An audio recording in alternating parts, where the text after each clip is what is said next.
Picture yourself. You're 8 years old, it's about 10:30 in the morning, and you're in the nurse's office at school because you're sick. What do? Well, the nurse calls your mom, but your mom's at work over an hour away, and your dad, he's unreachable, and you just want to go home. Your mom tells the school nurse to call the neighbor on the emergency list, and maybe she can come pick you up. Well, thankfully, the neighbor does pick you up and take you home.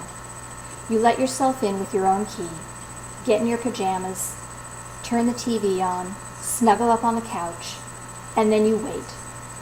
Yes, you wait, because you realize there's no one home to take care of you, nor will there be for at least 4 hours. You are sad, lonely, don't feel good, and most of all, you just want your mommy. This is just one example of what it's like to be a latchkey kid. A latchkey kid is a school-age child of working parents who must spend part of their day unsupervised, such as at home before or after school. Did you know in the 1970s and 80s, latchkey kids as young as 7 and 8 years old could be left at home for hours on end without any parental or adolescent supervision? Nowadays, this would be illegal. Decades ago, when there were fewer of us, the term latchkey kid was coined.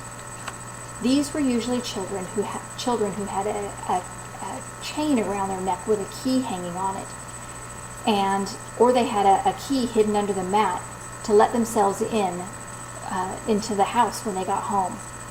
The experience I just shared about being sick and at school actually happened to me several times in my growing up years. Being a latchkey kid did play a role in determining the type of mother I wanted to be to my children.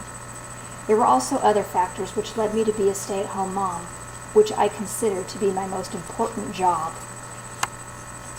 I lived the life of a latchkey kid, from the first grade to graduating high school, and I understand the longing, the loneliness, and the loneliness associated with latchkey kid life. I also understand the necessity to have a parent home to be with their children in those after-school hours.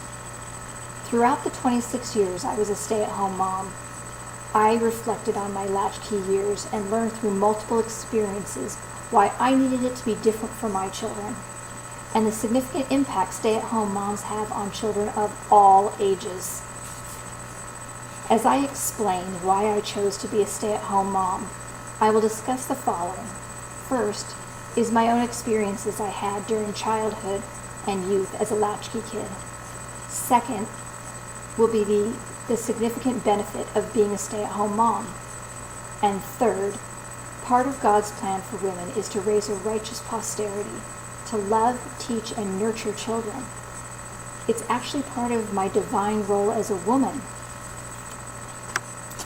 Perhaps latchkey kids have always been around, with or without a title, and maybe today stay-at-home moms are harder to come by for a host of reasons. But it became clear to me early on in motherhood the truthfulness of a statement by President David O. McKay, former president and prophet of the Church of Jesus Christ of Latter-day Saints, when he said, "No other success can compensate for failure in the home."